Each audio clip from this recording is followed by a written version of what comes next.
On the Bell, Bloomberg's comprehensive cross-platform coverage of the U.S. market close starts right now. And just about 2 minutes away from the end of the trading day, Caroline Hyde, Taylor Riggs, counting you down to the closing bell, here to help us go beyond the bell. It's our global simulcast. Carol Massar, Paul Sweeney in for Tim Stenovic, bringing together, of course, our various platforms, whether you're watching on TV, you're consuming on radio, YouTube, or Quick Take. We go around the world to dissect what is an extraordinary month for the Dow Jones Industrial Average, Carol. You know, it's so funny that you did that. Just before we got going, I was looking at all the monthly returns, and you're right, the Dow is up 14% for the month overall.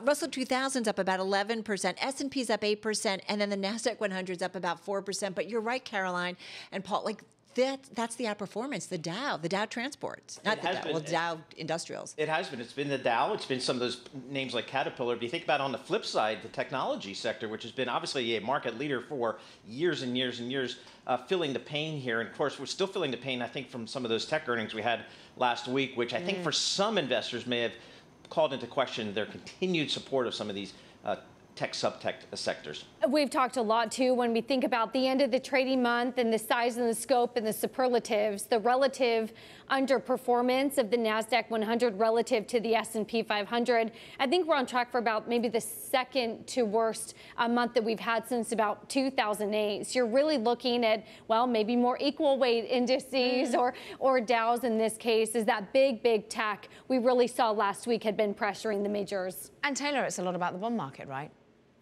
I mean, this is unbelievable. When you think about the moves and the rate of change, this is now the third straight month that we've had on both the 2s and the 10s where yields have been rising, and it's another month of 20, 30 basis points that we've seen. And that is why the NASDAQ is under pressure. It's under pressure on the day again. 6 seconds until these market bells, they ring the celebration of what has been an extraordinary month, but not so much for the NASDAQ. We're currently down 1% on the day, and we are up just 3.8% on the month. We currently have the S&P 500 off by 0.75% on the day. No bells. We'll bring them to you in a moment if we can. Must be a Halloween thing, Caroline. I know, spooky. Ooh, I feel it's spooky without the sound system going.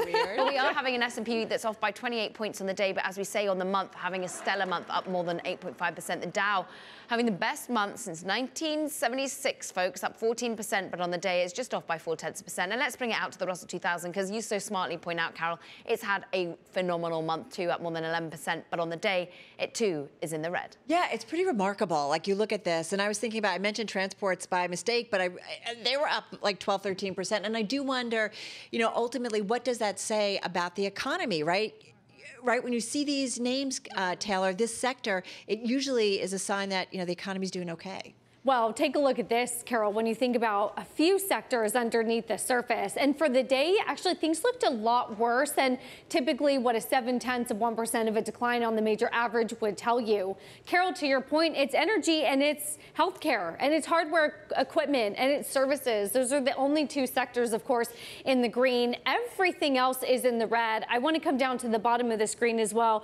We've been having really interesting conversations, I know, about big tech, the role of big tech in a portfolio as yields are rising. And as you can see, I mean, it is software services, it's technology hardware, it's semiconductors, and it's media and entertainment. And those are the sectors that are off still about 2% or so on the day. And I think the month looks a lot worse. Man, Taylor, what a flip from what we saw in terms of Friday. We saw so much green and such a different tone in today's trade. All right, let's get to some of the individual gainers. And Wynn Resorts, I talked about casinos earlier. Wynn Resorts, top in the S&P 500. This was up about 9.6% by the close today. Billionaire Tilman Fertitta, he's got a stake, 6.9 million shares, a 6.1% stake. He already is in the casino area, and this is going to make him the second largest individual investor in that company. So that was an outperformer. The meme stocks, we were talking about this. Apparently, they go away for a little. Right, exactly. Here's one that we don't always talk about as much, but Getty Images Holdings, it was up almost 50% in today's session. It's about a 2.6 billion market cap, finishing the day with a 35% gain. It went public earlier this year after merging with a blank check firm. It's still down more than 30% so far, though, here in 2022. And one more, a Chinese name, Pinduoduo, up about 3.5%, top of the NASDAQ 100. Couldn't find anything specific beyond one of our media competitors talking about a report that notes this name, PDD, and TikTok owner ByteDance launching international cross-border e-commerce websites. So U.S., Europe, so maybe looking to expand their footprint as they try to look for growth beyond the Asian market. So that's some of the individual gainers. Paul, what do you got? All right, some of the names that struggle today. Let's just go right to the technology space. Lots to choose from. Global Payments Network, another one of those electronic payments companies, typically a high multiple stock. They had some weak results coming out this morning, so that stock took it on the chin here. Then you look over to a name that maybe is a little bit more well-known in the e-payments business, PayPal. I think they were trading down in sympathy to the GPN numbers. Also, a big block of stock traded for PayPal this morning, so that was interesting to see. So maybe a little bit of somebody getting out of the name. And then, Meta down again another 6-7% here. I think what's happening here is a lot of people are looking at this company and saying, boy, I've got a company that's talking about slowing revenue growth at advertising because of a looming recession that a lot of folks are talking about. At the same time, I've got a CEO who's talking about continuing to ramp up expenses on a business, that being the metaverse, that most people don't even know what it is. So that's a tough times there for Meta. 7-year low, as we're seeing currently on the screen right now. Extraordinary moves in that stock. Let's have a look at what else is having an extraordinary day. And really from an FX perspective, King Dollar is back. We all focus on the future, of course, the Wednesday, the Federal Reserve, what Jay Powell will really have to serve for us, whether he will tempt down any expectation of a 75 basis points going into the future. We're basically locked in for this particular month. We're seeing a dollar index, therefore, strengthening, a British pound weakening by 1.3%. We're continuing to see some weakness over in the euro, weakening by 0.8%. There have been higher into that CPI and GDP print, but then the CPI comes in hot and the GDP only growing 0.2% for the quarter. So all in all, a pretty gloomy picture. The euro weakens. I'm looking at what's happening in terms of commodity space. And this is a reflection of the weakening in the China growth story. Once again, zinc off by more than 3%. We see that overall WTI crude being dragged lower by the warrior in demand coming from China. We're off by almost 2%. $86.18 is where we trade on the WTI contract. And we see natural gas, pushing higher by some 11%. The volatility still front and center for natural gas. I'm looking at sovereign bond space that really was yields higher across the board. In Greece, up 19 basis points. Over in Asia, we were trading up by 8 basis points as well, Taylor.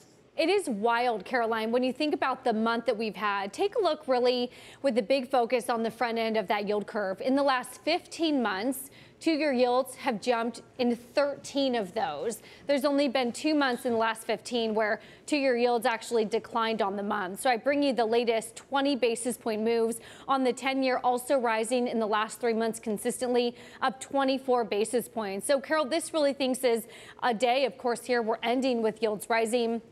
This has been a monthly story and really the last year story as well. It's a big focus on what the terminal rate is, the direction, the rate of change for yields, what it means for Federal Reserve, and sort of the message that they continue to give us on Wednesday. Yeah, I think that's such an important point. Our Anna Wong writing about this specifically, saying that she and the team think that we'll get from the Fed and Jay Powell on Wednesday that maybe they are talking about 50 basis points come December specifically, but that the tricky point will be that, listen, maybe we're going to do slower rate hikes, but it doesn't mean it's a dovish pivot, which Paul, the markets are going to run into saying, okay, things are changing, things are changing. Exactly. We saw that movie before back in July. This is obviously also a big earnings week today, this coming week. And what I'm noticing is a lot of media companies will be reporting numbers like 21st Century Fox and Paramount, and even some of the newspaper companies, the New York Times and so on. So it's going to be a nice follow-on to what we heard from Meta last week, who talked about slowing growth in advertising. We'll see if we get a follow-through on some of those more traditional media companies.